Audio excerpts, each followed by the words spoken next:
Hello বন্ধুরা, সবাই কেমন আছেন? আশা করি সবাই বেশ ভালো আছেন। ইংলিশ অনলাইন ডেস্ক 21 চ্যানেলের পক্ষ থেকে আপনাদের সবাইকে স্বাগতম। আজকে আমি আপনাদের সাথে সিম্পল প্রিপোজিশন ফর এবং ইন এই দুটি নিয়ে আজকে আপনাদের সাথে আলোচনা করব। তাহলে চলুন আমরা মূল আলোচনায় চলে যাই।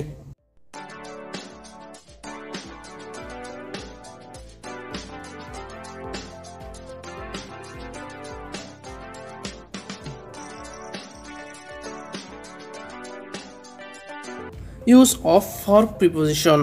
ফর প্রিপোজিশন এর ব্যবহার, কিভাবে ফর প্রিপোজিশন ব্যবহার করবেন তা দেখিয়ে দিচ্ছি।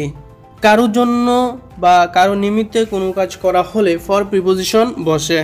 বলা হয়েছে যে কারোর জন্য বা কারোর নিমিত্তে কোনো কাজ করা হলে, যেমন here is a letter for you, তোমার জন্য একটি চিঠি আছে। এখানে বলা হয়েছে যে কারোর জন্য বলতে তোমার জন্য বোঝানো হয়েছে যে তোমার জন্য একটি চিঠি আছে। What can I do for you, আমি তোমার জন্য কি করতে পারি।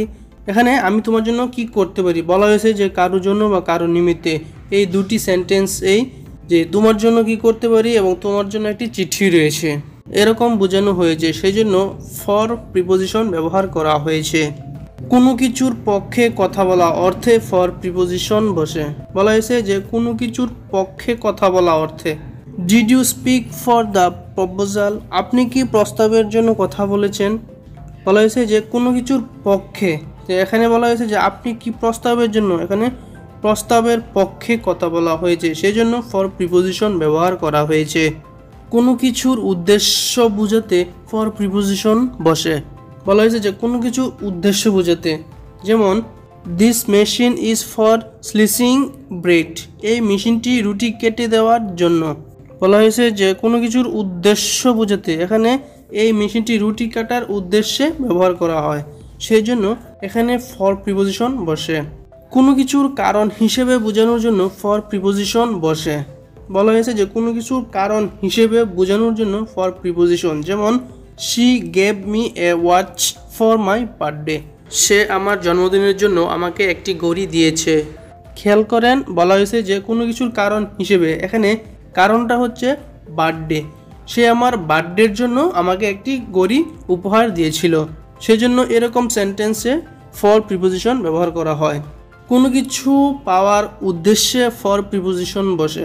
বলা হয়েছে যে কোনো কিছু পাওয়ার উদ্দেশ্যে, এখানে he came to me for advice, তিনি পরামর্শের জন্য আমার কাছে এসেছিলেন। বলা হয়েছে যে কোনো কিছু পাওয়ার উদ্দেশ্যে, ঠিক এখানে বলা হয়েছে যে তিনি পরামর্শের জন্য আমার কাছে এসেছিলেন। এখানে পরামর্শ হচ্ছে একটি উদ্দেশ্য, যে এই উদ্দেশ্যে তিনি আমার কাছে এসেছিলেন। কোনো কিছু পাওয়ার উদ্দেশ্য থাকে এরকম সেন্টেন্সে ফর প্রিপোজিশন বসে। কোনো কিছু প্রত্যাশা করা যায় না কারো কাছ থেকে, এরকম বোঝাতে ফর প্রিপোজিশন বসে। খেয়াল করেন, বলা হয়েছে যে কোনো কিছু প্রত্যাশা করা যায় না কারো কাছ থেকে, যেমন he is tall for his age, তিনি তার বয়সের তুলনায় লম্বা। কি বলা হয়েছে যে কোনো কিছু প্রত্যাশা করা যায় না, এখানে তিনি তার বয়সের তুলনায় লম্বা। এখানে এই জিনিসটি প্রত্যাশা করা যায় না যে তিনি এত লম্বা হয়ে গিয়েছেন যে তার বয়সের তুলনায়। এরকম সেন্টেন্সে ফর প্রিপোজিশন ব্যবহার করা হয়। কোনো নির্দিষ্ট সময় কাল ধরে বোঝাতে ফর প্রিপোজিশন বসে।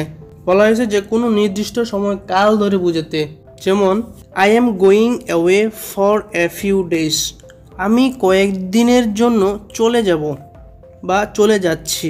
বলা হয়েছে যে কোনো নির্দিষ্ট সময়কাল ধরে, এখানে আমি কয়েকদিনের জন্য, ফিউ ডেজ, কয়েকদিনের জন্য চলে যাচ্ছি, নির্দিষ্ট করে বোঝানো হয়েছে যে আমি কয়েকদিনের জন্য চলে যাচ্ছি, সেই জন্য নির্দিষ্ট করে বোঝায় এরকম সেন্টেন্সে ফর প্রিপোজিশন বসে। আশা করি আপনারা বুঝতে পেরেছেন যে কোথায় ফর প্রিপোজিশন ব্যবহার করা হয়। Use of in preposition. In preposition এর ব্যবহার, বড় কোনো স্থান বা দেশ সম্পর্কে বোঝাতে ইন প্রিপোজিশন বসে। বলা হয়েছে যে বড় কোনো স্থান বা দেশ সম্পর্কে বোঝাতে, যেমন হি লিভস ইন আমেরিকা, সে আমেরিকায় থাকে। এখানে আমেরিকা হচ্ছে একটি বড় দেশ, সেজন্য এখানে ইন ব্যবহার করা হয়েছে। ঠিক তেমনিভাবে he lives in Australia, say Australia থাকে। ভালো করে খেয়াল করেন, বলা হয়েছে যে বড় কোনো স্থান বা দেশ সম্পর্কে বোঝাতে, এখানে দুটো সেন্টেন্সই আমেরিকা এবং অস্ট্রেলিয়া হচ্ছে বড় একটি দেশ বা স্থান বোঝানো হয়েছে, সেজন্য এরকম জাতীয় সেন্টেন্সে ইন প্রিপোজিশন বসে। আশা করি আপনারা বুঝতে পেরেছেন। সপ্তাহ, মাস এবং বছরের মধ্যে বোঝাতে ইন প্রিপোজিশন বসে। খেয়াল করেন, বলা হয়েছে যে সেন্টেন্সে বা বাক্যে সপ্তাহ, মাস এবং বছর এই জাতীয় ওয়ার্ড যদি ব্যবহার করা হয়ে থাকে তাহলে ইন প্রিপোজিশন বসে। যেমন she comes here once in a week, বলা হয়েছে যে সপ্তাহে একবার এখানে আসে, যে প্রতি সপ্তাহে সে এখানে একবার আসে। ঠিক তেমনিভাবে হি ওয়াজ বোর্ন ইন 1990, তিনি 1990 সালে জন্মগ্রহণ করেন। খেয়াল করেন, বলা হয়েছে যে আপনারা লক্ষ্য রাখবেন যে সেন্টেন্সে যদি সপ্তাহ, মাস এবং বছর বুঝিয়ে থাকে, এই উপরের সেন্টেন্স দুটিতেই সে সপ্তাহে একবার আসে, এখানে সপ্তাহ বোঝানো হয়েছে। তিনি 1990 সালে জন্মগ্রহণ করেন, এখানে সাল বা বছরকে বোঝানো হয়েছে। এরকম জাতীয় সেন্টেন্সে ফর প্রিপোজিশন বসে। কোনো স্থানে কাজ করা অর্থে নির্দিষ্ট করে বোঝাতে ইন প্রিপোজিশন বসে। বলা হয়েছে যে কোনো স্থানে কাজ করা অর্থে নির্দিষ্ট করে বোঝাতে, যেমন Salim works in a hospital, Salim একটি হাসপাতালে কাজ করেন। বলা হয়েছে যে কোনো স্থানে কাজ করা অর্থে বা নির্দিষ্ট করা অর্থে, এখানে নির্দিষ্ট করে বলা হয়েছে যে সেলিম একটি হসপিটালে কাজ করেন। এই জাতীয় সেন্টেন্সে নির্দিষ্ট করে স্থানের নাম বা নির্দিষ্ট করে জায়গার অবস্থান বোঝানো হয়ে থাকে, সেজন্য ইন প্রিপোজিশন ব্যবহার করা হয়ে থাকে। কোনো জায়গায় কাউকে অবস্থান বোঝাতে ইন প্রিপোজিশন বসে। বলা হয়েছে যে কোনো জায়গায় কাউকে অবস্থান বোঝাতে, এখানে now he is doing in the bedroom, এখন তিনি শোবার ঘরে রয়েছে। বলা হয়েছে যে কোনো জায়গায় কাউকে অবস্থান বোঝাতে, এখানে অবস্থান বলতে তিনি এখন বেডরুমে রয়েছে। এ জাতীয় সেন্টেন্সে সবসময় ইন প্রিপোজিশন ব্যবহার করা হয়। চলমান কোনো কিছুতে আরোহণ করা বোঝাতে ইন প্রিপোজিশন বসে। বলা হয়েছে যে চলমান কোনো কিছুতে আরোহণ করা, যেমন গেট ইন দ্য কার সুন, শীঘ্রই গাড়িতে উঠুন। বলা হয়েছে যে চলমান কোনো কিছুতে আরোহণ করা, এখানে শীঘ্রই আপনি গাড়িতে উঠুন, গাড়িতে আরোহণ করা বোঝানো হয়েছে।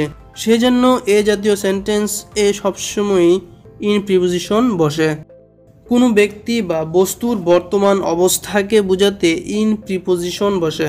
কি বলা হয়েছে যে কোনো ব্যক্তি বা বস্তুর বর্তমান অবস্থানকে বোঝাতে, যেমন the cows are in the field now, গরুগুলো এখন মাঠে আছে, গরুগুলো মাঠে রয়েছে, বর্তমান অবস্থান গরুগুলো এখন মাঠে রয়েছে, সেজন্য ইন প্রিপোজিশন ব্যবহার করা হয়েছে। ঠিক তেমনিভাবে আই অ্যাম ইন এ হারি, আমি তারার মধ্যে আছি, এখানে বলা হয়েছে যে বর্তমান অবস্থা, এখানে ব্যক্তি তার তাড়াহুড়ার মধ্যে রয়েছে, ব্যক্তি তার বর্তমান অবস্থান হচ্ছে যে তিনি এখন তাড়াহুড়ার মধ্যে রয়েছে, সেজন্য বা এ জাতীয় সেন্টেন্সে ইন প্রিপোজিশন ব্যবহার করা হয়। কোনো কিছুর পরিমাণের একক বোঝাতে ইন প্রিপোজিশন বসে। বলা হয়েছে যে কোনো কিছুর পরিমাণের একক, এখানে লেন্থ ইজ মেজার্ড ইন ইঞ্চিজ, দৈর্ঘ্যটি ইঞ্চিতে মাপ, এখানে দৈর্ঘ্যটি হচ্ছে একটি পরিমাপ, সেই দৈর্ঘ্যকে ইঞ্চিতে পরিমাপ করার জন্যই বোঝানো হয়েছে বা বলা হয়েছে। সেই জন্য এই জাতীয় সেন্টেন্সে সবসময়ই ইন প্রিপোজিশন ব্যবহার করা হয়। আয়কর বা শতকরা হিসাব প্রদান করা অর্থে ইন প্রিপোজিশন বসে। এখানে আয়কর বা শতকরা হিসাব বলতে আয়কর বা শতকরা এর যে একটা পার্সেন্টেজ, সেই পার্সেন্টেজটাকে বোঝানো হয়েছে। যেমন you have to pay 10% in commission, আপনাকে কমিশনে 10% দিতে হবে। কি বলা হয়েছে যে আয়কর বা শতকরা হিসেবে, এখানে আয়কর 10% কমিশনকে বলা হয়েছে যে আপনাকে 10% কমিশন দিতে হবে।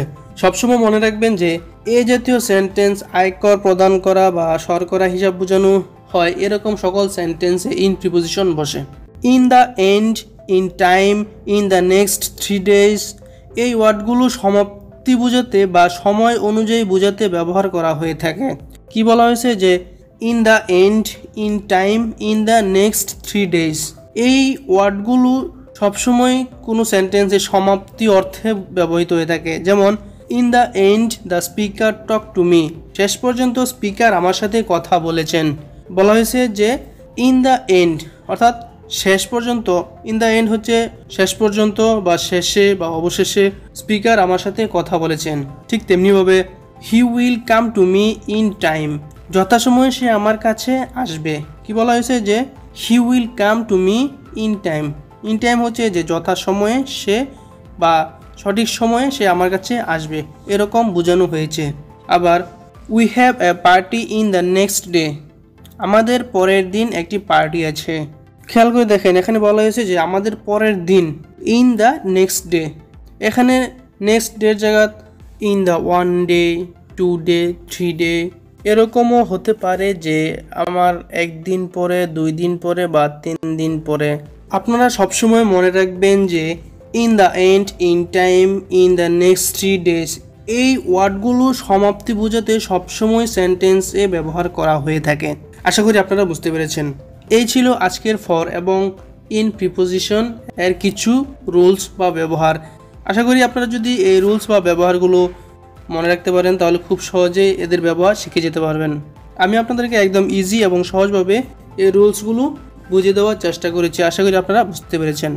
আমার এই ভিডিওটি যদি আপনাদের কাছে ভালো লাগে তাহলে অবশ্যই লাইক দেবেন, কমেন্টস করে জানাবেন এবং বন্ধুদের সাথে শেয়ার করবেন, তো তাহলে তারাও জানতে পারবে এবং শিখতে পারবে। তো আজকে তাহলে এ পর্যন্তই। সবাই ভালো থাকবেন, সুস্থ থাকবেন, সবার জন্য শুভকামনা রইল এবং দেখা হবে আমাদের নেক্সট ভিডিওতে।